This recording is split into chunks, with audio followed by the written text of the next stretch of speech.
Detalye ng ating mga balita. Sinibak na ni Department of Public Works and Highways DPWH Secretary Vince Dizon sa serbisyo si Bulacan District Engineer Henry Alcantara, habang inutos din ng kalihim ang pagtanggal kay Engineer Bryce Hernandez.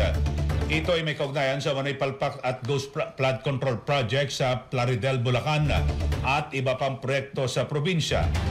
Sabi ni Dizon, agad niya na ring inutos sa legal team ng DPWH sa sampahan ng kaso ang dalawa sa ombudsman.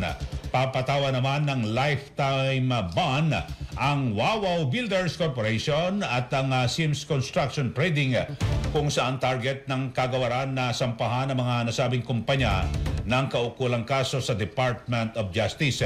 Samantala, kinumpirma rin ni Dizon na karamihan sa mga DPWH official ay nagsumite na ng courtesy resignation na base sa kanyang kautusan, kung saan kasama ang mga assistant director.